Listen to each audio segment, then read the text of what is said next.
السلام علیکم۔ شفق YouTube channel کے ساتھ میں ہوں آپ کی ہوسٹ مہرما۔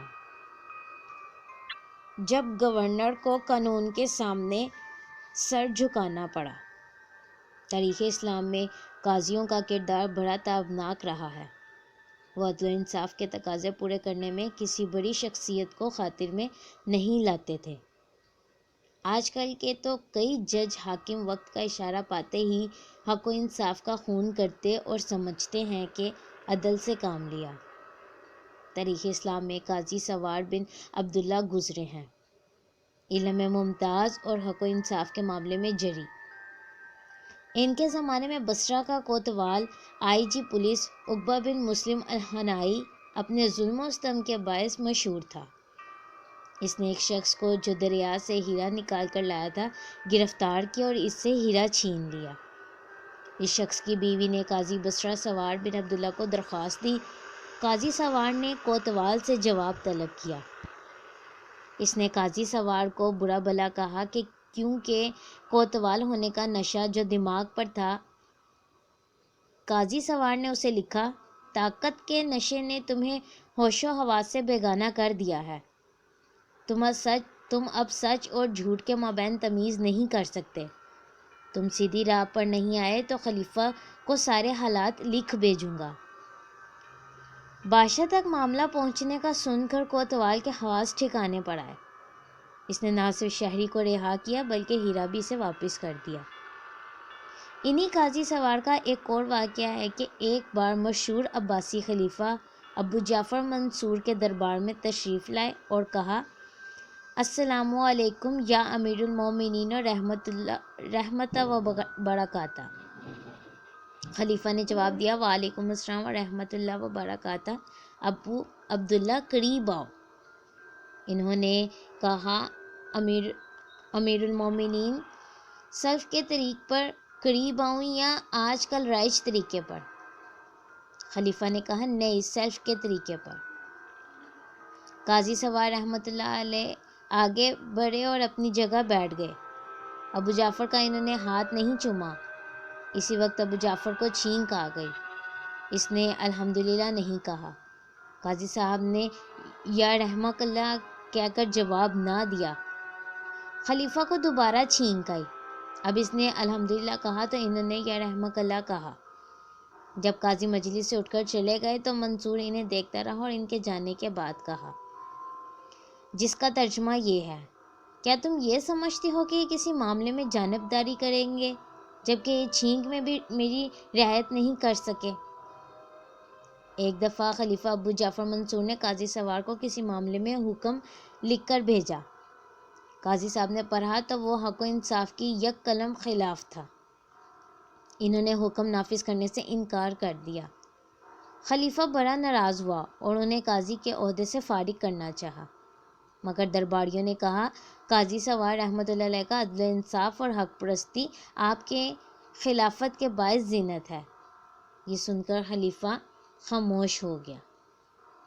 باغ کا قضیہ۔ اس دور کے جری قاضی آج جنم لے لیں تو لوگوں کو حصول انصاف میں کوئی مشکل پیش نہ آئے۔ زمانہ قدیم کے اسلامی حکومتوں میں قاضی کی خاص حیثیت تھی۔ وہ انتہائی عزت و احترام کا مستحق سمجھا جاتا تھا۔ قاضیوں نے انتظامیہ کے خلاف فیصلے کرنے میں کوئی پس و پیش نہ کی۔ چنانچہ کتابوں میں مرقوم ہے کہ کوفہ میں عدالت کا اجلاس ہو رہا تھا۔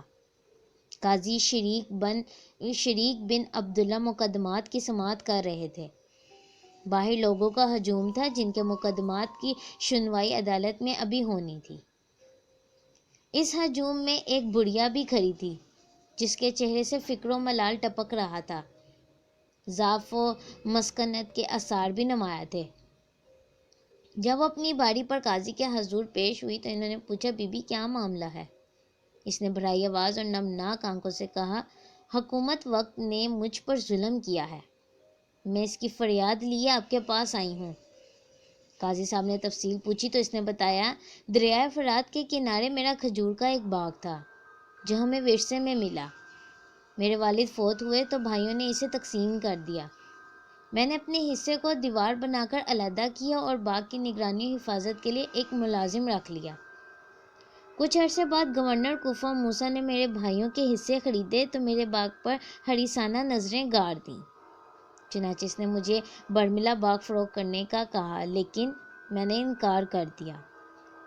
ایک روز گورنر موسیٰ چند نوجوانوں کے ساتھ آئے اور میری تعمیر کردہ دیوار گرا دی۔ یہ واقعہ بیان کر کے اس پریشان عورت نے کہا، اے قاضی، میں تیرے پاس اپنا حق لینے آئی ہوں۔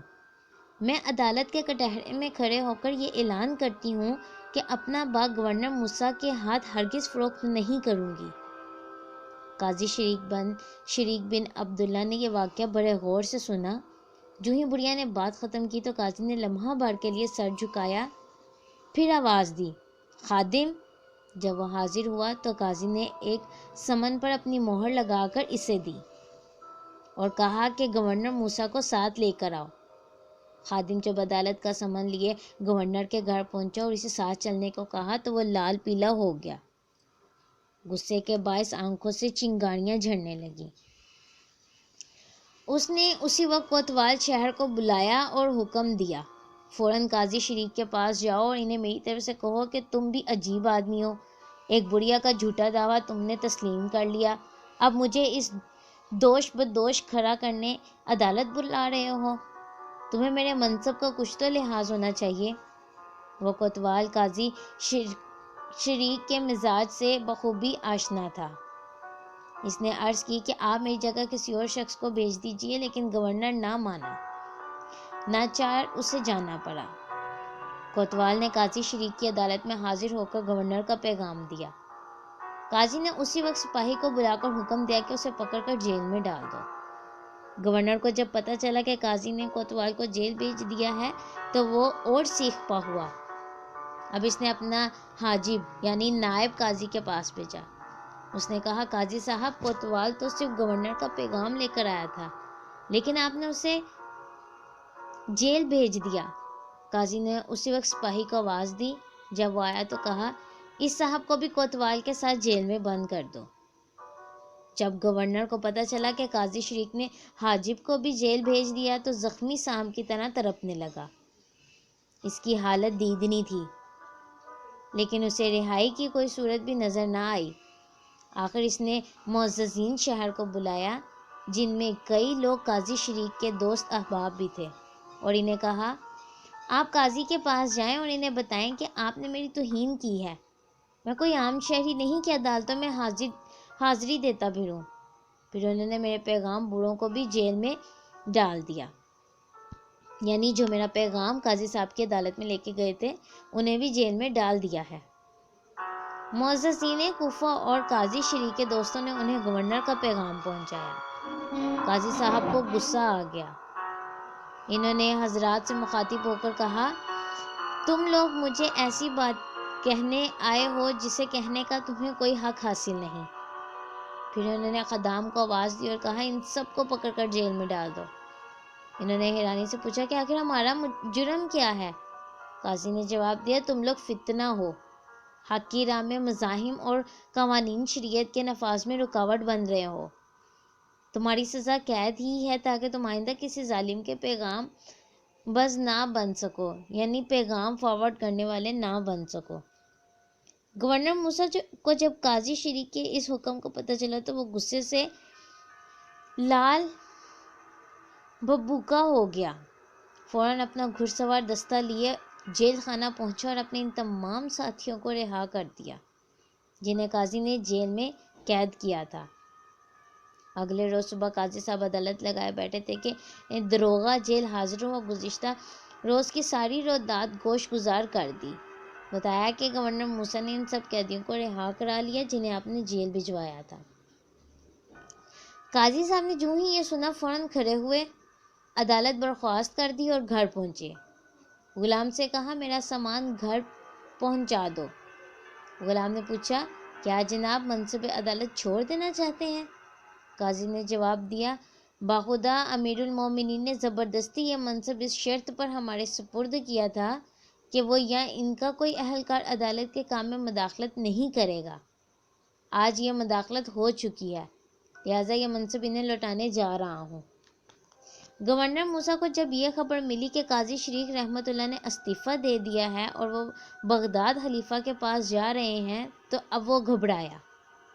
چنانچہ اس نے فوراً فوجی دستہ ساتھ لیا، قاضی کو بغداد کے راستے میں جا لیا اور لگا منت سماجت کرنے۔ عرض کی، آپ واپس تشریف لے چلیے اور اپنے فرائض ادا کیجیے، میں وعدہ کرتا ہوں کہ جو کچھ آپ چاہیں گے وہی ہوگا۔ قاضی نے کہا، جب تک وہ سب لوگ جیل نہیں جاتے جو کل تو نے رہا کرائے ہیں، میں ہرگز واپس نہیں جاؤں گا، ورنہ امیر المومنین کے دربار میں پہنچ کر جو بوجھ انہوں نے میرے کندھوں پر ڈال رکھا ہے اس کی خدمت میں رکھ دوں گا، یعنی جو بوجھ انہوں نے میرے کندھوں پر ڈالا ہے وہ واپس ان کی خدمت میں رکھ دوں گا۔ گورنر موسیٰ نے فوراً شرط مان لی اور ان سب لوگوں کو فوری طور پر جیل بھجوا دیا۔ اب قاضی صاحب نے خدام سے فرمایا کہ گورنر کی سواری کی لگام پکڑ کر انہیں میری عدالت میں حاضر کرو۔ گورنر پھرکی کی عدالت میں مظلوم بڑھیا کے سامنے کھڑا کیا گیا۔